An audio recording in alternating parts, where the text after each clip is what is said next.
हिंदू पंचांग की 11वीं तिथि को एकादशी कहा जाता है। ये तिथि प्रत्येक मास में 2 बार आती है।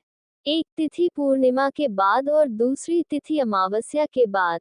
जो एकादशी पूर्णिमा के बाद आती है उसे कृष्ण पक्ष की एकादशी कहा जाता है। वहीं जो एकादशी अमावस्या के बाद आती है उसे शुक्ल पक्ष की एकादशी कहा जाता है। इन दोनों ही एकादशियों का महत्व भारतीय सनातन संप्रदाय में बहुत ज्यादा है। आज वरुथिनी एकादशी है। आज के दिन विष्णु जी की पूजा की जाती है। साथ ही लक्ष्मी जी की भी पूजा की जाती है। पूजा के दौरान विष्णु जी, लक्ष्मी जी और एकादशी की आरती अवश्य करनी चाहिए। वैदिक पंचांग के अनुसार वैशाख माह के कृष्ण पक्ष की एकादशी तिथि पर वौथिनी एकादशी व्रत किया जाता है। इस तिथि की शुरुआत 23 अप्रैल कब है? वरुथिनी एकादशी 2025 को शाम 04:43 से शुरू हो रही है। वहीं इस तिथि का समापन 24 अप्रैल को दोपहर 02:32 पर होगा। ऐसे में 24 अप्रैल वरुथिनी एकादशी 2025 डेट को वौथिनी एकादशी व्रत किया जाएगा और अगले दिन यानी द्वादशी तिथि पर वौथिनी एकादशी व्रत का पारण किया जाएगा। 25 अप्रैल को व्रत पारण करने का समय सुबह 05:46 से लेकर सुबह 08:23 तक है।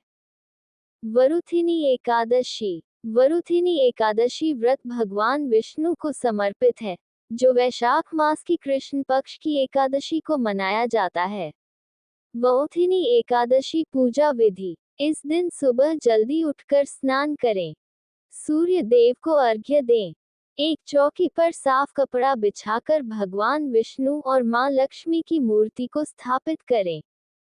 अब गंगाजल व पंचामृत से अभिषेक करें। तिलक लगाएं और पीले फूल अर्पित करें। देसी घी का दीपक जलाकर आरती करें। मंत्रों का जप और विष्णु चालीसा का पाठ करें। एकादशी व्रत कथा का पाठ करें। फल और मिठाई का चीजों का भोग लगाएं। आखिरी लोगों में प्रसाद बांटें। दान और मोक्ष। धर्मराज युधिष्ठिर बोले कि हे भगवान, वैशाख मास के कृष्ण पक्ष की एकादशी का क्या नाम है, उसकी विधि क्या है तथा उसके करने से क्या फल प्राप्त होता है? आप विस्तार पूर्वक मुझसे कहिए, मैं आपको नमस्कार करता हूँ। श्री कृष्ण कहने लगे कि हे राजेश्वर, इस एकादशी का नाम वरुथिनी है। ये सौभाग्य देने वाली, सब पापों को नष्ट करने वाली तथा अंत में मोक्ष देने वाली है। इस व्रत को यदि कोई अभागिनी स्त्री करे तो उसको सौभाग्य मिलता है। इसी वरुथिनी एकादशी के प्रभाव से राजा मारधाता स्वर्ग को गया था। वरुथिनी एकादशी का फल 10,000 वर्ष तक तप करने के बराबर होता है। कुरुक्षेत्र में सूर्य ग्रहण के समय एक मन स्वर्ण दान करने से जो फल प्राप्त होता है वही फल वरुथिनी एकादशी के व्रत करने से मिलता है। वौथिनी एकादशी के व्रत को करने से मनुष्य इस लोक में सुख भोग कर परलोक में स्वर्ग को प्राप्त होता है। शास्त्रों में कहा गया है कि हाथी का दान घोड़े के दान से श्रेष्ठ है। हाथी के दान से भूमि दान, भूमि के दान से तिलों का दान, तिलों के दान से स्वर्ण का दान तथा स्वर्ण के दान से अन्न का दान श्रेष्ठ है। अन्न दान के बराबर कोई दान नहीं है। अन्नदान से देवता, पितर और मनुष्य तीनों तृप्त हो जाते हैं। शास्त्रों में इसको कन्यादान के बराबर माना है। वरुथिनी एकादशी के व्रत से अन्नदान तथा कन्यादान दोनों के बराबर फल मिलता है। जो मनुष्य लोक के वश होकर कन्या का धन लेते हैं वे प्रलय काल तक नरक में वास करते हैं या उनको अगले जन्म में बिलाव का जन्म लेना पड़ता है। जो मनुष्य प्रेम एवं धन सहित कन्या का दान करते हैं, उनके पुण्य को चित्रगुप्त भी लिखने में असमर्थ हैं, उनको कन्यादान का फल मिलता है। जो मनुष्य विधिवत इस एकादशी को करते हैं उनको स्वर्गलोक की प्राप्ति होती है।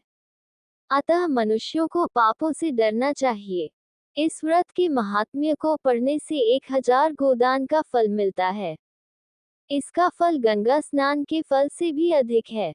वरुथिनी एकादशी व्रत कथा। प्राचीन काल में नर्मदा नदी के तट पर माधाता नामक राजा राज्य करते थे। वह अत्यंत दानशील तथा तपस्वी थे। एक दिन जब वह जंगल में तपस्या कर रहे थे, तभी न जाने कहां से एक जंगली भालू आया और राजा का पैर चबाने लगा। राजा पूर्ववत अपनी तपस्या में लीन रहे। कुछ देर बाद पैर चबाते चबाते भालू राजा को घसीटकर पास के जंगल में ले गया। राजा बहुत घबराया, मगर तापस धर्म अनुकूल उसने क्रोध और हिंसा न करके भगवान विष्णु से प्रार्थना की। करुण भाव से भगवान विष्णु को पुकारा। उसकी पुकार सुनकर भगवान श्रीहरि विष्णु प्रकट हुए और उन्होंने चक्र से भालू को मार डाला। राजा का पैर भालू पहले ही खा चुका था। इससे राजा बहुत ही शोकाकुल हुए। उन्हें दुखी देखकर भगवान विष्णु बोले, हे वत्स, शोक मत करो। तुम मथुरा जाओ और वौथिनी एकादशी का व्रत रखकर मेरी वराह अवतार मूर्ति की पूजा करो। उसके प्रभाव से पुनः सुदृढ़ अंगों वाले हो जाओगे। इस भालू ने तुम्हें जो काटा है, ये तुम्हारे पूर्व जन्म का अपराध था।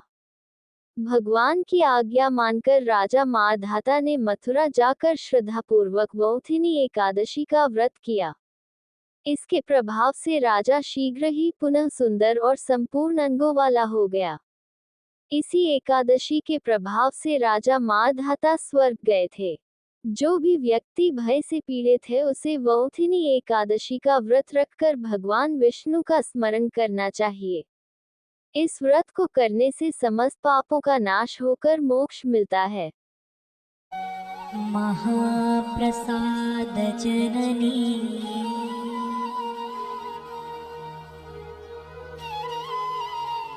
सर्वसौभाग्यवर्धिनी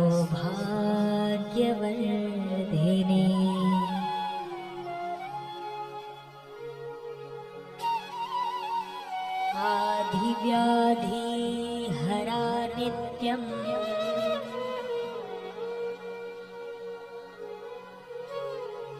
तुलसीत्वं नमोऽस्तुते।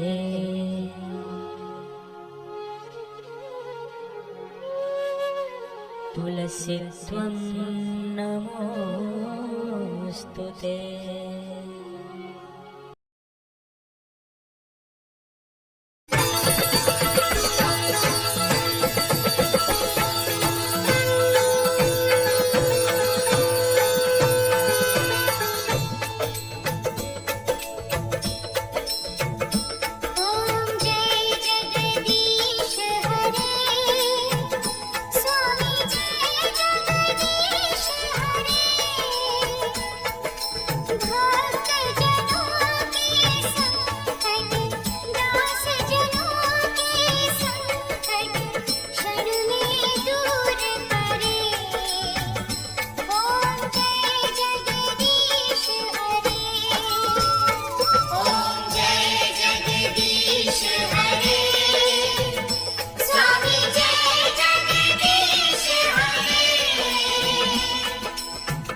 जय जगदीश